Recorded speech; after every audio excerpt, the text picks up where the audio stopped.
आणि निवडणुकीसाठी एकत्र येणं हा संकुचित विचार आहे। महाराष्ट्राच्या हितासाठी एकत्र यायला हवं। मनसेचे मुंबई शहराध्यक्ष संदीप देशपांडेंनी हे वक्तव्य केलंय। 2014 आणि 2017 मध्ये उद्धव ठाकरेंमुळेच युती होऊ शकली नाही असं सुद्धा देशपांडे म्हणालेत।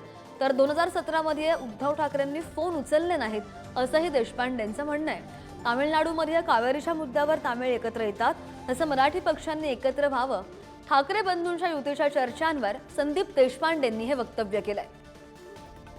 विषय काय आहे? मराठी माणसाचं हित आणि महाराष्ट्राचं हित। त्यासाठी जे जे करावं लागेल ते केलंच पाहिजे, पण त्याच्यासाठी ठाकरे बंधूंनी एकत्र यायला पाहिजे। आता काही कुठली निवडणूक नाहीये, निवडणुकीचा विचार नाहीये।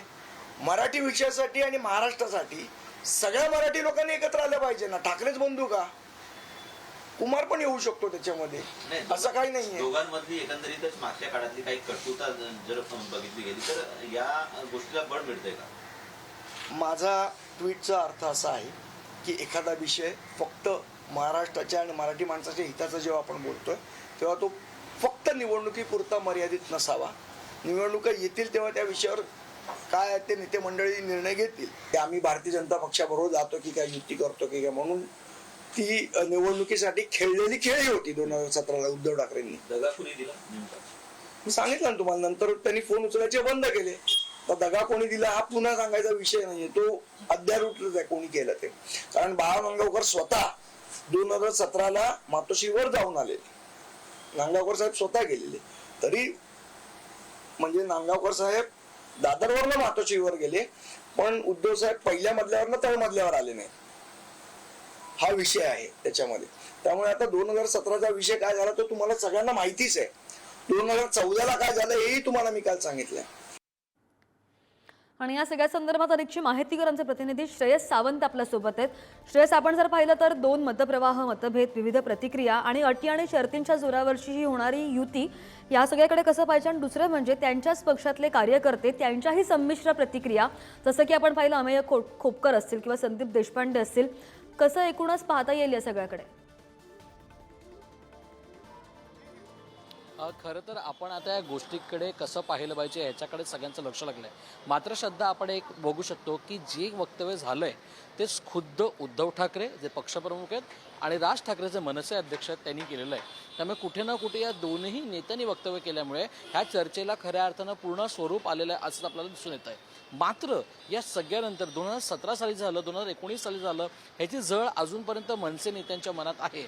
जेव्हा खऱ्या अर्थाने युती चर्चा होत होती मनसेचे अनेक नेते हे मातोश्रीला जात होते, ह्याचा पूर्ण किस्सा संदीप देशपांडे यांनी कालचं सांगितलं आणि आजचं सांगितलं। मात्र या सगळ्यांचं म्हणणं हेच आहे की आता कुठली निवडणूक तर नाही आहे, मात्र एकत्र जर यायचं असेल तर त्या मुद्द्यांवर यावं। मग आत्ताचा जो मुद्दा आहे तो हिंदी भाषा जी पहिलीपासून अनिवार्य केली जाते तो मुद्दा असेल, किंवा मराठी माणसाचा जो मुद्दा असेल, किंवा मराठी भाषा अभिजात झाल्यानंतर तरीही मराठी भाषेची गळचेपी यावी, यासाठी जर हे दोन नेते एकत्र येत असेल तर कुठे ना कुठे हे चित्र बदलतंय का याकडे सगळ्यांचं लक्ष लागलं आहे। मात्र मनसे नेते अमेय खोपकर असेल किंवा मनसे नेते संदीप देशपांडे असतील, दोघांची मतं जी आहेत ती खऱ्या अर्थानं वेगळी यासाठी पाहायला मिळतात कारण कुठे ना कुठे 2017 सालीची झळ बसली ती अजूनपर्यंत मनसे नेत्यांच्या मनात आहे आणि त्यामुळे कुठे ना कुठे युती झाली नाही आणि त्याची झळ अजूनपर्यंत निवडणुकीत त्यांना बसते। दोघंही पक्षांना श्रद्धा आपल्याला म्हणावं लागेल की विधानसभा निवडणुकीला पराभव झालाय।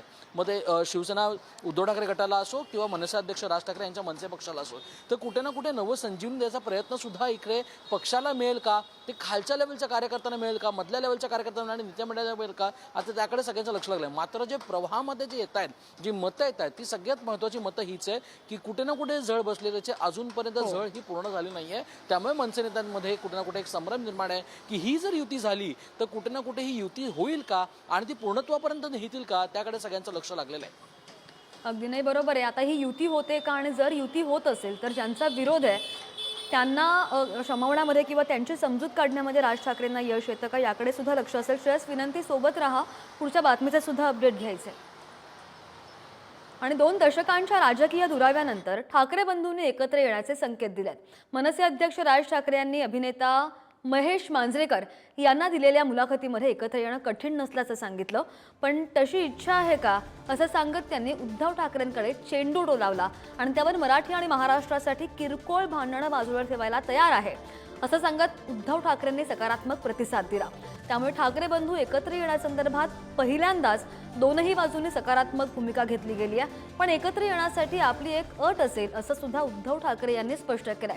महाराष्ट्र हिताच्या आड येणाऱ्याशी संबंध ठेवणार नाही हे आधी ठरवा आणि मग महाराष्ट्र हिताच्या गोष्टी करा असं उद्धव ठाकरे यांनी म्हटलंय.